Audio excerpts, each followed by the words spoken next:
Hi, this is Dr. Go, and I am sorry this video took so long to get out. I had a million other projects I needed to get done beforehand, but here it is, finally, Excerpts, the Schumann Scherzo. Now, these are 3 steps that I believe will help a lot of my former students and my current students when approaching this excerpt. This excerpt has really destroyed a lot of people's hopes and dreams in auditions. Okay, so these 3 steps, they're not the end all and be all of practicing this piece, but they are really good, helpful hints that have helped myself, a lot of my colleagues, a lot of my former students. So I hope those of you who see this video find this useful, something in here useful. So the first one is practicing musically. You know, you should look at it, you should listen to it and try to figure out the phrasing in the piece. And as you practice it, whether slow or fast, always practice it musically. So 1A, practice musically with rhythm exercises. So all the rhythmization you're going to do with the all this rhythms you can do, practice them musically. Never play them deadpan like a robot. Number 2, practice lightly. I remember one of the most horrific auditions I ever took.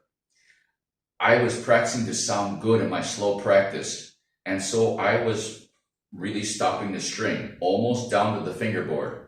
And what I didn't take into account was my reaction to nerves and stage fright. So what happened, I was playing beautifully, all the other excerpts, my solo, everything, and then I got to the Schumann Scherzo and my hand became a rock. I couldn't move my fingers at all because I had practiced pressing too hard in practice with too much tension. Gone. And honestly, the way I played that excerpt on that piece, that audition, I would have fired myself too. I would have let myself go too. So yeah, practice lightly. And how lightly, I'll demonstrate in a bit. And then prepping détaché bow strokes for spiccato. Number 3, prepping détaché bow strokes for spiccato. I'll cover that in just a second. So now, but first, before I talk about spiccato for number 3 later on in this video, I have to put this out there. When my lay professor told me the difference between spiccato and sautiller, his explanation differed from a lot of the other explanations that I see on YouTube nowadays. So I'm not sure who's right and who's wrong. I'm just going to go with what I was taught. And if somebody can show me to a definitive source that defines exactly the difference between sautiller and spiccato, I'd love to read it and stand corrected. But how I was taught is that in spiccato, the wood will bounce and the hair will stay on the string. Sautiller, the whole bow will fly. That's what I was taught. Anyway, so again, I'm not claiming to be an expert. I'm just following what I was taught. So number 1, practicing musically with rhythm exercises. So if, for example, if you're doing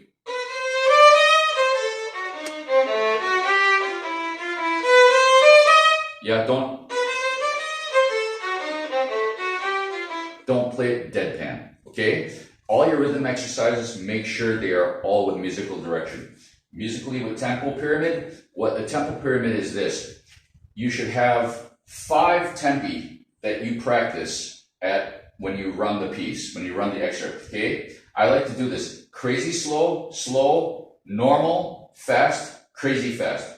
Your performance speed should be the middle one, normal. Crazy slow should be about half tempo.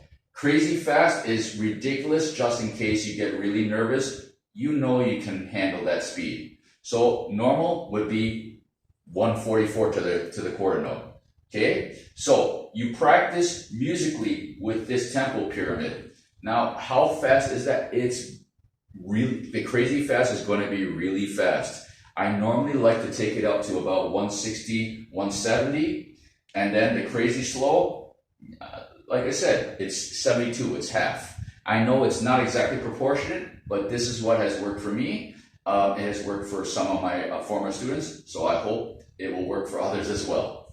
Okay, and like I said, it's a crazy pyramid. So I don't have a metronome. My metronome is actually recording me right now because it's on my phone, which is recording me, so I can't really show that. But when you're doing this,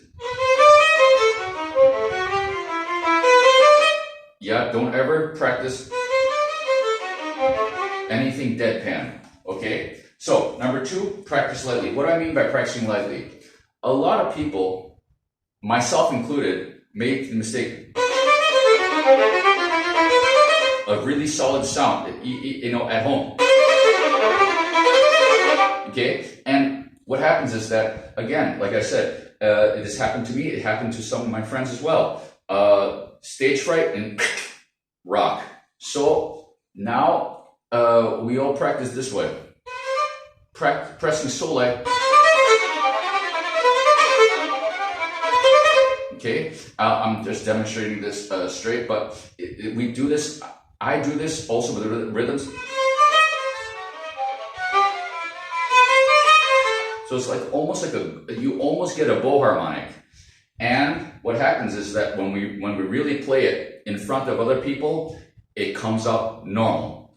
I cannot understand why. I think it's something to do with just knowing ourselves with our stage fright. Of course, if you don't have stage fright, it doesn't affect you. You don't need step number 2.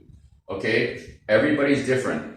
For people who have stage fright like myself, I need step number 2. A lot of my students that get stage fright, they need step number 2. People that are just ice cold, no problem whatsoever, they don't need step number 2. They can practice solid sound all the time, no problem. Number 3, correcting détaché bow strokes for spiccato. So the one thing, one mistake I see people doing is they're practicing this like this. Okay? That's a saltando, and it has a limit, a physical limit. A lot of people cannot go past about 130 with saltando, 130 to the quarter note. But if you use spiccato, or like I was taught the spiccato, I'm not sure if that's the correct term, but what I was taught the spiccato was where the hair stays on the string and the wood flies. I've hit 160, 170 with no problem, fully controlled. And if I can do that speed, that means people who are much better than myself can definitely hit 180, 190, no problem. So,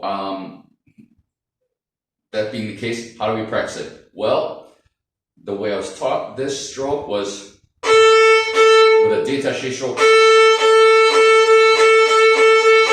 And slowly getting faster, using less and less bow until at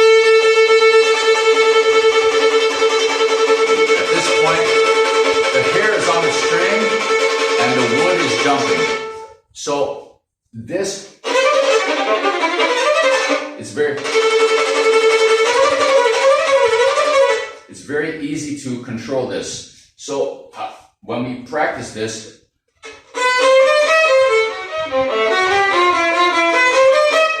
yeah, everything is moving because I want the détaché stroke, which eventually becomes the spiccato. When practiced up, it flies, it's clean, it's clear. Sorry, my demonstration is not very good right now because I do not practice this excerpt anymore. But I hope this helps my former students and current students that are going for auditions right now. Wish you guys all the best of luck. For those who are not my students, who are, just checking this out for the suggestion, I hope this really helps. And again, if anything I say is contrary to what your teachers are telling you, please ignore me, listen to your teacher. That being said, I wish everybody an awesome time on the beautiful journey of this beautiful instrument. Cheers.